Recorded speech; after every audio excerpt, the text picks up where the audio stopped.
You run a speed test. The numbers come back clean, fast enough that you stop worrying about whatever you were about to do. Then you start an upload, a backup, a large folder, a set of files you are pushing somewhere. And partway through, you notice it is going to take longer than those numbers suggested. Not dramatically longer, but longer. The speed test was not lying. So what is the transfer spending its time on?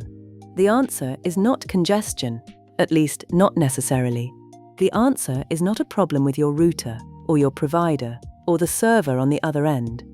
The answer is that reliability is not free. Every guarantee you ask a connection to make has a cost attached to it, and understanding what that cost is and where it goes explains something about network performance that raw speed numbers will never tell you. Think about a grocery store with an unusual policy. Every item you place in your basket requires a signed receipt before you can pick up the next one. Not a single receipt at the end of your shop, one per item, processed and signed before anything else can move. The signing is fast, the cashier is nearby, but the receipt still has to be printed, handed to you, signed, and handed back before you can reach for the next thing on your list. 2 seconds, maybe, 3. And every item in the store requires it without exception. Now compare that to shopping without the policy. You move through the aisles, picking up whatever you need as fast as your hands and feet will carry you. No pauses, no waiting. You might occasionally pick up the wrong thing, and at the end, you might find that something you thought you grabbed actually fell out of your basket. But you moved fast. That trade, the freedom and speed of moving without confirmation against the guarantee and friction of confirming every step, is exactly the trade that reliable networking is making on your behalf every time you send something that is supposed to arrive. Here is what that means in one sentence. On a reliable connection, the sender can never move faster than the round trip to the receiver will allow. The first cost is the most visible. Every packet the sender transmits generates a confirmation traveling back in the other direction. On a connection carrying a lot of data, that confirmation traffic is constant, a stream of acknowledgements moving against the flow, consuming bandwidth in reverse. The connection is not entirely yours to fill in one direction. Some of it is always occupied by the receipts coming back. The second cost is subtler and often more significant. The sender does not have unlimited freedom to keep sending data without waiting. It operates within a window, a ceiling on how much unconfirmed data it is allowed to have in flight at any moment. Think back to the grocery store. Imagine the policy relaxes slightly. You can pick up 5 items before waiting for their receipts to return. That is better than 1 at a time, but you are still bounded. At 5 items, you stop, you wait. The receipts arrive, now you can continue. The window on a reliable connection works the same way. A larger window lets more data travel before any waiting is required. A smaller window means more frequent pauses. The window size adjusts dynamically based on network conditions, but it is always there, and it always puts a ceiling on how efficiently the connection can move data. The practical consequence is this. Even on a very fast connection, if the round-trip time to the receiver is long, the window fills up, and the sender has to wait for confirmations before it can send more. Raw speed gives you a large pipe. Round-trip time determines how much of that pipe you can actually fill. The third cost is the hardest to absorb because it can turn a minor problem into a significant one. On a reliable connection, data arrives in order.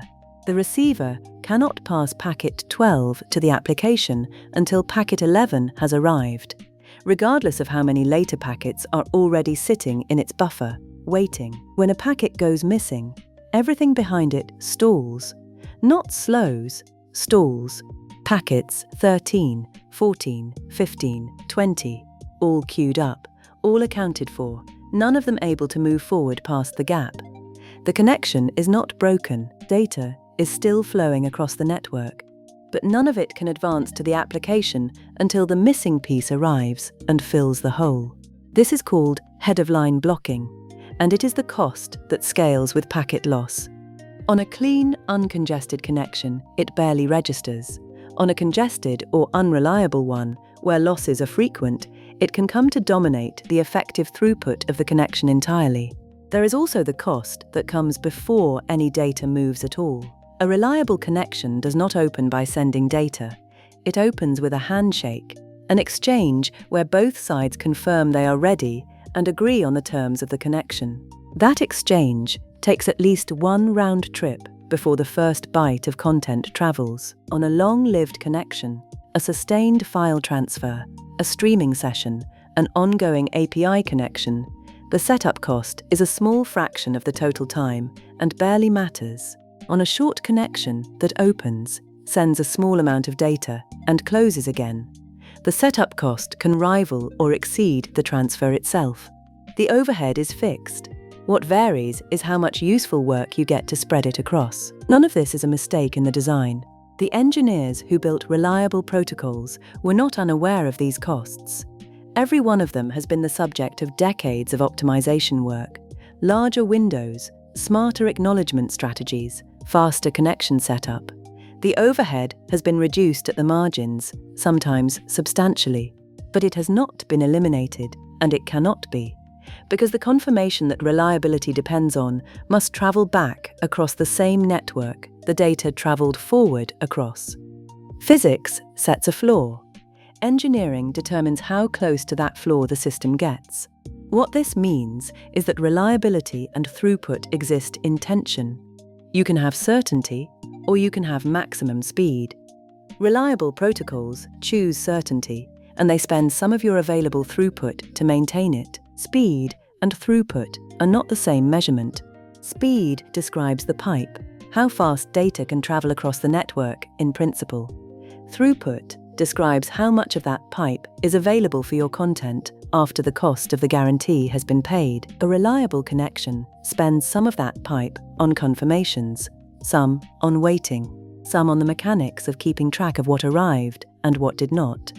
The gap between your speed test and your transfer time is not a mystery, it is a receipt, the exact measurable cost of asking a network to promise you something.